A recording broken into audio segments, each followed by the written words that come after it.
99% जीत चुकी थी Lucknow super giants की टीम मुकाबले को, लेकिन आखिरी में राजस्थान रॉयल्स की टीम के गेंदबाजों ने किया कमाल और मुकाबले को अपने नाम पर करते हुए रचा इतिहास। नमस्कार दोस्तों, स्वागत है एक बार फिर हमारे चैनल में। राजस्थान रॉयल्स और लखनऊ सुपर जायंट्स के बीच आईपीएल 2024 का चौथा महामुकाबला खेला गया, जहां पर दमदार परफॉर्मेंस करते हुए राजस्थान रॉयल्स की टीम ने इस मुकाबले में ऐतिहासिक जीत के साथ शुरुआत करी है। तो दोस्तों, इस वीडियो में हम आपको बताएंगे कि आखिरकार किस तरह से दमदार परफॉर्मेंस करते हुए राजस्थान रॉयल्स की टीम ने इस मुकाबले को जीतकर अपने नाम पर किया। इस महामुकाबले का पूरा हाईलाइट जानने के लिए इस वीडियो को एंड तक जरूर देखें। साथ ही चैनल को सब्सक्राइब नहीं किया है तो आईपीएल से जुड़ी हर एक लेटेस्ट अपडेट के लिए चैनल को सब्सक्राइब करके बेल आइकन जरूर दबा लें। और अगर आप भी राजस्थान रॉयल्स की टीम की इसी ऐतिहासिक जीत के साथ खुश हैं तो इस वीडियो को एक लाइक जरूर करें। तो दोस्तों, हम बात करें इस महामुकाबले की शुरुआत से, तो आज के इस मुकाबले में सिक्का उछाला संजू सैमसन ने और गिरा भी उन्हीं के पक्ष में, यानी कि यहां पर कप्तान संजू सैमसन ने टॉस जीता और पहले बल्लेबाजी करने का फैसला किया। इस टीम की तरफ से पारी की शुरुआत करने उतरे थे जॉस बटलर, तो उनके साथ थे यशस्वी जायसवाल, जहां पर दोनों ही खिलाड़ियों ने टीम को काफ़ी मजबूत शुरुआत दिलाई। दूसरे ओवर की दूसरी गेंद जो कि नवीन उल हक डालने आए थे, जॉस बटलर ने इनकी गेंद का शानदार आगाज किया। गेंद को बाउंड्री लाइन के पार भेजते हुए दमदार चौके के साथ अपना खाता खोला। तो इसके बाद इसी ओवर की पांचवी गेंद पर बटलर के बल्ले से एक और शानदार मिड विकेट की तरफ बाउंड्री देखने को मिली और इन्होंने एक और दमदार चौका जड़ा। लेकिन इसी ओवर की आखिरी गेंद पर नवीन उल हक ने बटलर को चलता कर दिया। इनको यहां पर कप्तान के एल राहुल के हाथों से कैच आउट करवा दिया, जो कि 9 बॉलों पर 11 रनों की शानदार पारी खेलने के बाद पेविलियन लौटे। तो इसके बाद यशस्वी जायसवाल का साथ देने मैदान पर आए संजू सैमसन, जहां पर तीसरे ओवर की तीसरी गेंद पर जायसवाल ने भी चौके के साथ अपना खाता खोला। मिड ऑफ की तरफ गेंद को बाउंड्री लाइन के पार भेजा। तो इसी ओवर की चौथी गेंद को जायसवाल ने एक बार फिर कट करते हुए यहां पर डीप बैकवर्ड पॉइंट की तरफ गेंद को बाउंड्री लाइन के पार भेजते हुए दमदार चौका जड़ दिया। हालांकि 3 ओवर तक टीम का स्कोर मात्र 25 रनों तक ही पहुंचने में सफल रहा था। तो इसके बाद चौथे ओवर की आखिरी गेंद पर जायसवाल के बल्ले से एक और बाउंड्री देखने को मिली। इन्होंने एक बार फिर शानदार परफॉर्मेंस करते हुए गेंद को बाउंड्री लाइन के पार भेजा। नवीन उल हक की गेंद का बेहतरीन आगाज करते हुए चौका जड़ा। तो इसके बाद संजू सैमसन के बल्ले से पहला चौका देखने को मिला था 5वें ओवर की पहली गेंद पर। इन्होंने दमदार परफॉर्मेंस करते हुए यहां पर गेंद को बाउंड्री लाइन के पार भेजते हुए बैकवर्ड पॉइंट की तरफ ये बाउंड्री जमाई। तो इसके बाद इसी ओवर की तीसरी गेंद पर सैमसन के बल्ले से यहां पर डीप बैकवर्ड पॉइंट की तरफ भी शानदार बाउंड्री देखने को मिली और इन्होंने दमदार छक्का जड़ा।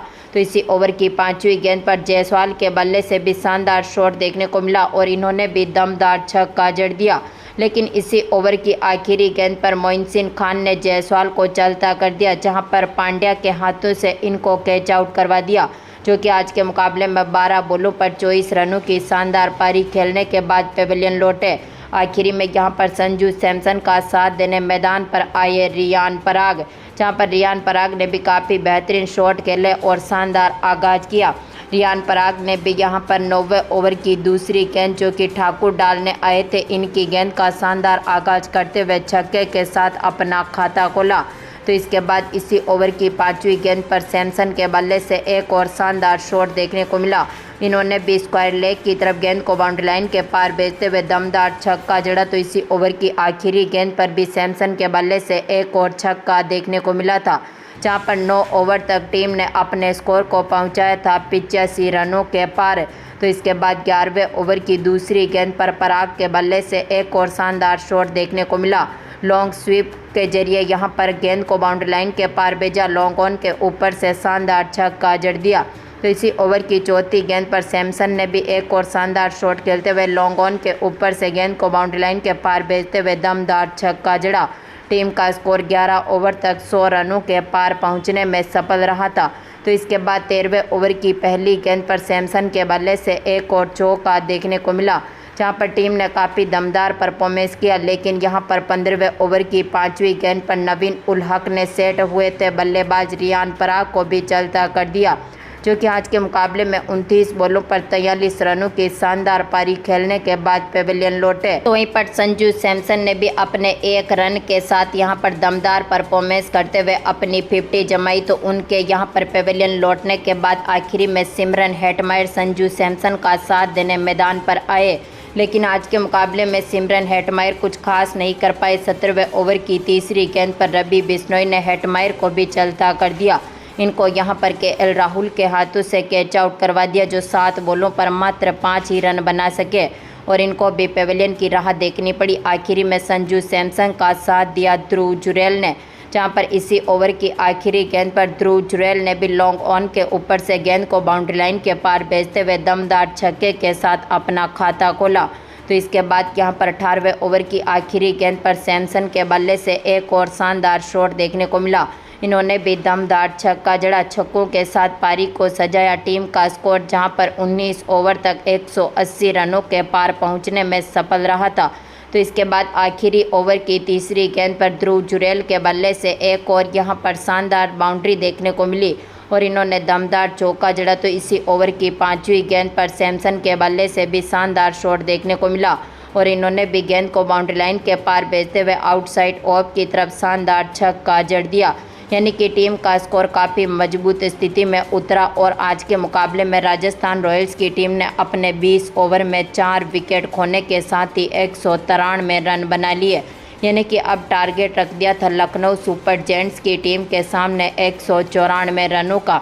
हम बात करें यहाँ पर लखनऊ सुपर जायंट्स की टीम की पारी की शुरुआत से ही, तो इस टीम की तरफ से पारी की शुरुआत करने उतरे थे कप्तान केएल राहुल के साथ क्विंटन डिकॉक, जहां पर क्विंटन डिकॉक ने दमदार परफॉर्मेंस करते हुए दूसरी गेंद पर चौके के साथ अपना खाता खोला। लेकिन यहां पर 5वीं गेंद पर ही क्विंटन डिकॉक जो कि ट्रेंट बोल्ट को अपना विकेट दे बैठे, जो आज के मुकाबले में 5 बॉलों पर मात्र 4 ही रन बना सके और इनको यहां पर पेविलियन की राह देखनी पड़ी। इसके बाद कप्तान केएल राहुल का साथ देने मैदान पर आए देवदत्त पाटिकल, लेकिन आज के मुकाबले में देवदत्त पाटिकल भी कुछ खास करते हुए नहीं दिखे और तीसरे ओवर की दूसरी बॉल पर ही ट्रेंट बोल्ट ने पाटिकल को भी एलबीडब्ल्यू कर दिया, जो कि आज के मुकाबले में 3 बॉलों पर अपना खाता भी नहीं खोल सके और इनको भी पेविलियन की राह देखनी पड़ी। तो इसके बाद कप्तान का साथ देने आयुष बदोनी मैदान पर उतरे, लेकिन आज के मुकाबले में आयुष बदोनी भी चौथे ओवर की पहली गेंद पर ही बर्गर को अपना विकेट दे बैठे। इनको भी यहां पर एलबीडब्ल्यू कर दिया, जो कि आज के मुकाबले में 5 बॉलों पर मात्र 1 ही रन बना सके और इनको भी पेविलियन की राह देखनी पड़ी। इसके बाद यहां पर कप्तान केएल राहुल का साथ देने मैदान पर उतरे दीपक हुड्डा, जहां पर दीपक हुड्डा ने काफ़ी बेहतरीन शुरुआत करी, छक्के के साथ अपना खाता खोला। चौथे ओवर की तीसरी गेंद जो कि बर्गर डालने आए थे हुड्डा ने इनकी गेंद का शानदार आगाज करते हुए आउटसाइड ऑफ की तरफ गेंद को बाउंड्री लाइन के पार भेजते हुए शानदार छक्का जड़ा।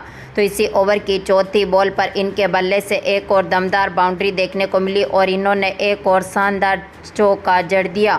तो इसके बाद दोनों खिलाड़ियों के बीच शानदार साझेदारी होती हुई दिखी। 5वें ओवर की पहली बॉल पर ही यहां पर कवर पॉइंट की तरफ हुड्डा के बल्ले से एक और बाउंड्री देखने को मिली और इन्होंने एक और दमदार चौका जड़ा। तो इसके बाद इसी ओवर की चौथी बॉल पर केएल राहुल के बल्ले से भी पहला इनिंग का चौका देखने को मिला। तो वहीं पर टीम के स्कोर की बात करें तो पावर प्ले में टीम मात्र 32 रन बनाने में सफल रही थी। तो इसके बाद एक बार फिर टीम ने काफ़ी मजबूत शुरुआत करी। केएल राहुल ने दमदार परफॉर्मेंस करते हुए छठे ओवर की पहली गेंद पर फाइन लेग के ऊपर से शानदार छक्का जड़ा। टीम का स्कोर भी काफ़ी मजबूत स्थिति में उतरा, लेकिन 8वें ओवर की तीसरी बॉल पर चहल ने दमदार परफॉर्मेंस करते हुए हुड्डा का विकेट लिया। इनको यहां पर कैच आउट करवा दिया था ध्रुव जुरैल के हाथों से, जो 13 बॉलों पर मात्र 26 ही रन बना सके और इनको पेविलियन की राह देखनी पड़ी। इसके बाद कप्तान केएल राहुल का साथ देने मैदान पर उतरे निकोलस पूरन, जहां पर निकोलस पूरन ने भी काफ़ी दमदार परफॉर्मेंस करते हुए 10वें ओवर की 5वीं गेंद पर छक्के के साथ अपना खाता खोला। तो उनके साथ केएल राहुल ने भी बेहतरीन शॉट खेले। टीम के स्कोर को दोनों खिलाड़ियों ने मिलकर मजबूत स्थिति में उतारा। तो इसके बाद 13वें ओवर की तीसरी बॉल पर निकोलस पूरन के शानदार छक्के ने दोनों खिलाड़ियों के बीच 50 पार्टनरशिप करी और इसी शानदार पार्टनरशिप की बदौलत यहां पर टीम का स्कोर भी काफ़ी मजबूत स्थिति में उतरा। तो तो इसके बाद यहां पर 14वें ओवर की दूसरी बॉल जो कि अश्विन डालने आए थे, केएल राहुल ने अपने 1 रन के साथ ही अपनी 50 भी जमाई। दोनों खिलाड़ियों के बीच यहां पर 14 ओवर तक 130 रनों के पार पहुंचाने में दोनों खिलाड़ी सफल रहे। तो अब तक टीम ने अपने 4 विकेट खोए थे। तो एक बार फिर दमदार फॉर्म में उतरे निकोलस पूरन ने 16वें ओवर की दूसरी बॉल जो कि चहल डालने आए थे, शानदार परफॉर्मेंस करते हुए इनकी गेंद का शानदार आगाज किया। गेंद को बाउंड्री लाइन के पार भेजते हुए दमदार छक्का जड़ दिया। लेकिन इसके बाद यहां पर 17वें ओवर की पहली गेंद पर संदीप ने केएल राहुल को चलता कर दिया। इनको यहां पर ध्रुव जुरैल के हाथों से कैच आउट करवा दिया, जो 44 बॉलों पर 58 रनों की शानदार पारी खेलने के बाद पेविलियन लौटे। तो इसके बाद पूरन का साथ देने मैदान पर उतरे मार्कस स्टोइनिस, लेकिन यहां पर दमदार फॉर्म में आज के मुकाबले में स्टोइनिस भी कुछ खास करते हुए नहीं दिखे और 18वें ओवर की तीसरी बॉल पर अश्विन ने स्टोइनिस को भी चलता कर दिया। इनको भी ध्रुव जुरैल के हाथों से कैच आउट करवाया, जो कि 4 बॉलों पर मात्र 3 ही रन बना सके और इनको भी पेविलियन की राह देखनी पड़ी। आखिरी में निकोलस पूरन का साथ दिया कुणाल पांड्या ने, लेकिन आज के मुकाबले में ये खिलाड़ी भी कुछ खास करते हुए नहीं दिखे। आखिरी 10 बॉलों पर अब टीम को जरूरत थी 35 रनों की, लेकिन इसके बाद यहां पर दोनों ही खिलाड़ी कुछ खास नहीं कर पाए और इस मुकाबले को राजस्थान रॉयल्स की टीम ने अपनी झोली में डालते हुए इतिहास रचा।